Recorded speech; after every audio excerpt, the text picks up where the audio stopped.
درود و سلام خدمت همه بینندگان عزیز. امید که صحتمند و سرحال باشین و دور از گزند روزگار.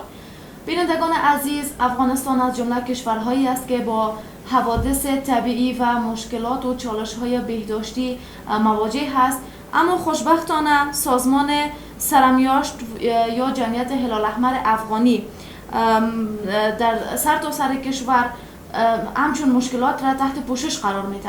در برنامه امروزی مصاحبه ویژه می داشته باشیم با سخنگوی جمعیت هلال احمر افغانی آقای عرفان الله شرفزایی. تا آخر برنامه بیننده باشین. سلام، وقتتون بخیر. و علیکم السلام، بخیر بید. جمعیت هلال احمر افغانی یا سرمیاشت چگونه یک سازمان هست؟ افغانی سرمیاشت په افغانستان کې د تیرو 4 کلونو را په دې خوا بشرپال خدمتونه ترسره کوي چې په دغه موده کې د روغتیا په برخه کې، د پیښو په برخه کې، د پوهنې په برخه کې همدا ډول د اړمنو او زیانمنو د لاسنیوي په برخه کې زیات خدمات ترسره کړي دي. افغاني سرمیاشت یو بشپړ خپلواک نهاد دی چې په امورو کې هیڅوک مداخله نه کوي، غیر دولتي نهاد دی. د دې ټوله بودیجه او د ټول امکانات خپل دي، د کاري شریکانو په توسط باندې مخکې ځي او ټول امور یوازې او یوازې بشرپال دي. هدف اصلی جمعیت هلال احمر افغانی یا سرمیاشت چیست و بیشتر روی کدام اهداف کار میکنن؟ د سرې میاشتې عمومي اهداف په بیړنیو حالتونو کې د زیانمنو یا د اړمنو لاسنیوی دی. په همدې موخه رامنځته شوې هم ده او په هیواد کې د بېوزلو وګړو لاسنیوی دی. افغاني سرمیاشت چې کله هم په یو ځای کې طبیعي پیښه رامنځته کېږي یا غیر طبیعي پیښه رامنځته کېږي، یو چا ته زیان اوړي او یو څوک مجبوریږي، نو د هغوی لاسنیوی افغاني سرمیاشت په بیړه باندې کوي. همدا ډول د روغتیا په برخه کې هم چې چیرته هم بیړني لاسنیوي ته اړتیا وي، نو افغاني سرمیاشت سیمې ته ځان رسوي او د زیانمنو یا د اړمنو لاسنیوی کوي. په عموم کې افغاني سرمیاشت په 4 برخو کې زیات فعالیتونه ترسره کوي چې د پیښو برخه ده، د روغتیا برخه ده، د رضاکارانو برخه ده او د مرستونو برخه ده، چې دغه هرې برخې بیا خپل فعالیتونه لري او خپل فعالیتونه مخې ته وړي. خیلی خوب. هر سال به چی تعداد از هموطنان ما به خارج از کشور فرستاده میشن به خاطر تداوی و چند کاتگوری داره؟ آیا تنها به اطفال زیر سن هست و یا بزرگسالایی که مشکلات صحی می داشته باشن به خارج از کشور به خاطر تداوی فرستاده میشه؟ افغاني سرمیاشت په تیر کې هغه ماشومان چې زړونه به یې سوري وه چین او هند ته لیږل چې د دوی شمېر په سوونو تنه دی، هلته به تداوي کېدل او بیرته به راستنېدل. خو اوس افغاني سرمیاشت دغه ناروغان دننه په هیواد کې تداوي کوي، بهر ته یې نه لیږي. همدا ډول هغه ماشومان چې هډوکي میکروبي ناروغي ولري یا یې پوستکی په اور سخت سوځېدلی وي، هغه د یو تفاهم لیک پر اساس چې د المان د یوې خیریه ټولنې چې د سولې کلی نومیږي، د هغوی سره د شوي تفاهم لیک پر اساس هر کال 2 ځل المان هیواد ته لیږي، په المان هیواد کې تداوي کېږي او بیرته راستنېږي. تر اوسه پورې 4900 دغه ډول ماشومان المان ته لیږل شوي، تداوي شوي. افغاني سرمیاشت یوازې په دغه 2 برخو کې ماشومان بهرنیو هیوادونو ته لیږي چې تداوي شي، خو په نورو برخو کې نه لیږي. هغه ماشومان چې په اور سخت سوځېدلي وي او یا هډوکي میکروبي ناروغي ولري، د هغوی عمر باید له 11 کلونو څخه لوړ نه وي. خو که چیرته یې زړونه سوري وي، نو هغه ماشومان کېدلی شي چې تر 15 کلونو پورې هم عمر ولري. خو تیر یو کال نه د بهرنیو هیوادونو ته د سوري زړه په ناروغۍ د اخته ماشومانو لیږدېدل هم بند شوي. موږ هڅه کوو چې چون د ناروغانو شمیر زیات دی چې بهرنیو هیوادونو ته ناروغان ولېږو، اما تیر کال موږ موافق نشو، یوازې پاکستان هیواد ته 9 تنه موږ ولېږل. اوس د دغې ناروغانو درملنه دننه په هیواد کې کېږي. چند پیش یک تعداد از اطفال را به کشور آلمان به خاطر تداوی فرستاده بودین. آمار و ارقامش چگونه بود؟ افغاني سرمیاشت هڅه کوي چې هر کال په 2 برخو کې، یعنی 6 میاشتې کې یو ځل او 6 میاشتو کې بل ځل تر 1.5 پورې دغه ډول ماشومان چې په اور سخت سوځېدلي وي، هډوکي میکروبي ناروغي ولري ولیږي. تیر ځل چې لیږل شوي دي هم هغه د 80 په شاوخوا کې وو. دا مهال چې په لومړي ځل لیږل شوي او په دویم ځل لیږل شوي دي، په المان هیواد کې د 100 په شاوخوا کې ماشومان لا هم شته چې هر کله د دوی 6 میاشتې پوره کیږي هغه ماشومان چې بشپړ روغ شوي بیرته راځي هیواد ته، خو هغه چې بشپړ نه وي روغ شوي نو تر یوې نورې مودې پورې هم په آلمان هیواد کې تر درملنې لاندې وي، کله چې بشپړ روغ شي بیا هیواد ته راستنیږي. خیلی خوب. بر علاوه کمک های صحی آیا جمعیت هلال احمر افغانی دیگر کمک ها را داره؟ اگر داره بیشتر کدام ولایت تحت پوشش قرار میده؟ افغاني سره میشت چون په هیواد کې داسې یو نهاد ده چې د بشرپال نهاد دی او د بشر لاسنیوی کوي.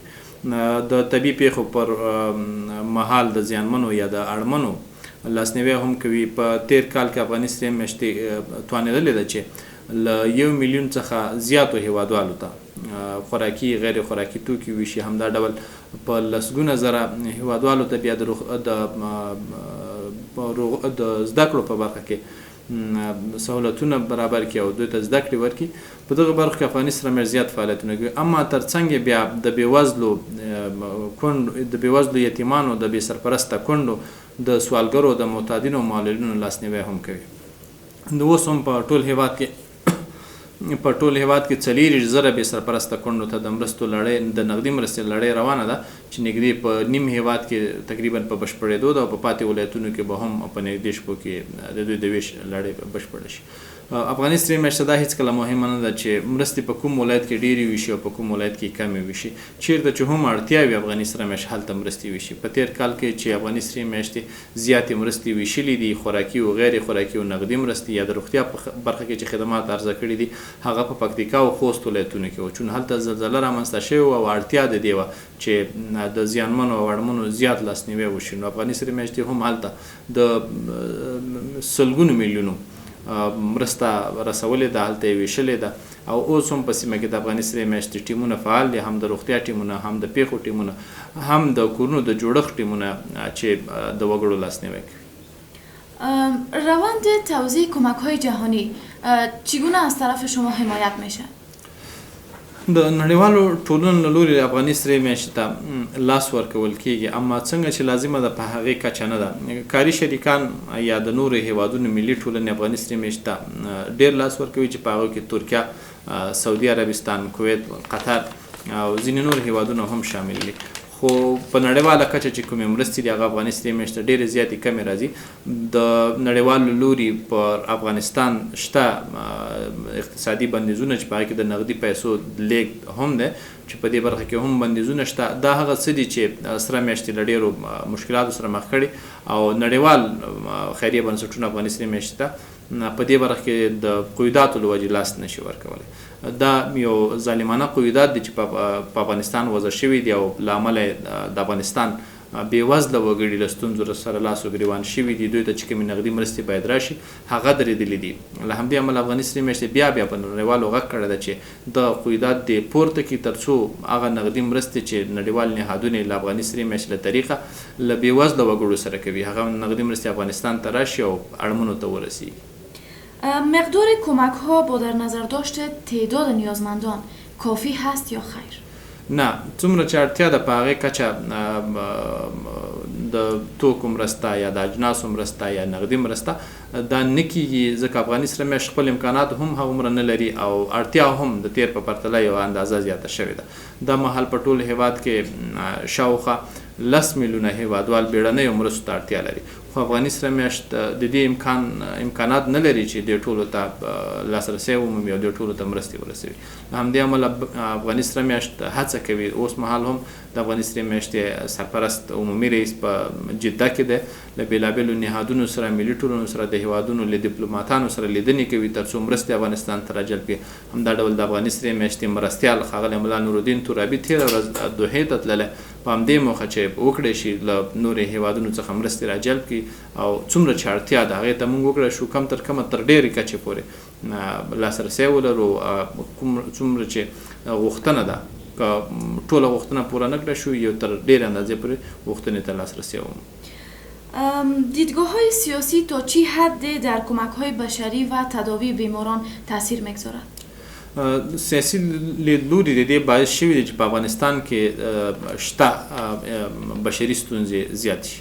دغه اوس چې موږ یادونه کوو افغانستان کې د سوري زړه په ناروغۍ د اخته ناروغانو د درملنې لپاره ډېرې نغدي مرستې ته ضرورت دی، اما په افغانستان د نغدي کومکونو د رالېږد بندیزونه دي، بانکي بندیزونه دي چې نشي کولی د ځینو هیوادونو ملي ټولنې یا خیریه ټولنې یا نړیوال نهادونه افغانستان ته مرستې راوارد کړي. دا چون سیاسي لیدلوري دي، له همدې امله پر افغانستان چې بندیز راغله نو دلته بشري ستونزې ډېرې زیاتې شوي دي. ډېر نهادونه داسې شته چې هڅه کوي افغانستان ته خپلې نغدي مرستې راورسوي، مګر هم د دغې سیاسي قیوداتو له امله نشي کولی چې هغه مرستې تر افغانستان راورسېږي او د دغې نه رارسېدو دلیل د دې باعث شوی ده چې په افغانستان کې شته بشري ستونزې لا زیاتې شي. خیلی خوب. با روی کار آمدن حکومت امارت اسلامی در فعالیت‌های سرمیاشت چی تغییرات آمده؟ آیا کاهش یافته یا افزایش؟ په ټوله کې د افغاني سرې میاشتې مرستې د تیر په پرتله 2 برابره زیاتې شوي دي. مخکې به چې افغاني سرې میاشتې کومې مرستې یا خدمات عرضه کول په ټول هیواد کې، اوس د هغې 2 برابره زیات خدمات عرضه کوي. یو دلیل دا هم کیدای شي چې مخکې په ډېری سیمو کې جنګونه وو، اړمنو یا زیانمنو افغاني سرې میاشتې لاسرسی نه لرل. همدا ډول افغاني سرې میاشتې هڅه کوله چې تر هرې سیمې ځان ورسي، اما په ځینو ځایونو کې قیودات د دې باعث و چې افغاني سرې میاشتې نشو کولی هرې سیمې ته ځان ورسي. اوس چون جګړه نشته، د هیواد امن دی، هیوادوال تر موږ او موږ تر هیوادوالو ځان رسولی شو. همدا ډول په هره سیمه کې چې اړتیا وي هلته افغاني سره میاشت تللی شي، اړتیا کتلی شي، سروې کولی شي او بیرته هغوی ته مرستې رسوي. بل دلیل دا هم ده چې په هیواد کې اوس ضرورتونه زیات شوي دي. د ضرورتونو د زیاتېدو پر اساس باندې افغاني سرې میاشتې په خپلو فعالیتونو کې زیادت راوستلی. ډېرې برخې نورې بیا په خپلو فعالیتونو کې زیات کړي دي. د تثبیت شویو اړمنو سوالګرو له کورنیو سره نغدي مرسته، د معتادینو په برخه کې نغدي مرسته، له کونډو سره نغدي مرسته، همدا ډول د معلولینو په برخه کې مرسته. په ټول هیواد کې د 5 رواني ناروغانو د درملنې او ساتنې د مرکزونو ایجاد، دا هغې برخې دي چې افغاني سرې میاشتې اوس ایجادي کړي دي. له همدې امله د افغاني سرې میاشتې فعالیتونه د تیر پر پرتله 2 برابره زیات شوي. به عنوان آخرین سوال میخوایم بپرسم که پلان‌هایتان به آینده چی هست؟ افغاني سره میاشت تل هڅه کوي چې په خپلو فعالیتونو کې نوښتونه رامنځته کړي او خپل فعالیتونه وسیع او پراخ کړي. له همدې امله افغاني سرې میاشتې هوډ دی چې د خپلو رضاکارانو شمیر چې اوس په ټول هیواد کې شاوخوا 100,000 دی، دا تر 100,000 پورې لوړ کړي، تر څو وکړی شو له هرې سیمې څخه پر وخت خبر ولرو او هرې سیمې ته پر وخت خپله مرسته ورسوو. همدا ډول په ټولنه کې د افهام او تفهیم لپاره د افغاني سرې میاشتې د استازو ایجاد دی چې په شاوخوا 15 ولایتونو کې دغه لړۍ بشپړه شوې ده. په پاتو ولایتونو کې هم روانه ده. په هره ولسوالۍ کې به افغاني سرې میاشت 15 استازي لري چې په هغې کې به لوستي وګړي هم وي، قومي مخور به هم وي. دوی به هغه اړمنې کورنۍ چې په سیمه کې وجود لري او د افغاني سرې میاشتې د رسمي کارکوونکو له نظره پاتې شوي وي، هغه افغاني سرې میاشت راپېژني. افغاني سرې میاشت به د هغوی افغاني سره میاشت به د هغوی لاسنیوی کوي. همدا ډول هغه ناروغان چې په لرو پرتو سیمو کې وي د دغو استازو له لورې به افغاني سرې میاشت ته رهنمایي کېږي. تر څنګ بیا د مرستو په ویش کې زیادت د افغاني سره میاشت هڅه کوي چې مرستې نورې هم زیاتې کړي.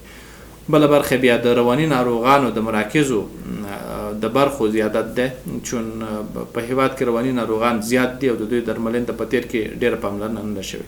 له همدې امله افغاني سرې میاشت چې کوم مراکز زیات کړي، هڅه کوي چې په راتلونکي کې نور مراکز هم زیات کړي. له سوالګرو کورنیو سره د نغدي مرستې بهیر افغاني سره میاشت سږ ټول هیواد ته غځوي چې تقریبا دا هم په شاوخوا 14 ولایتونو کې پلی شوی دی. په پاتې ولایتونو کې به هم په راتلونکي 2 میاشتو کې پلی شي چې په هر ولایت کې څومره اړمنې تثبیت شوې کورنۍ افغاني سره میاشت په ځان سره ثبتوي او دوی ته ماهانه مرسته ورکوي. دا د افغاني سره میاشت هغه ستر فعالیتونه دي چې په را روان کار کې په پلان کې لري چې ترسره کړي. خیلی سپاس که وقت گذاشتین. زنده باشین. بینندگان عزیز، این بود برنامه امروز که تقدیمتان کردیم. تا برنامه‌های بعد که من مشهوده سروری در خدمت شما قرار میگیرم، شما را به الله پاک و بی‌نیاز میسپارم. وقتتان بخیر، خدا نگهدارتان.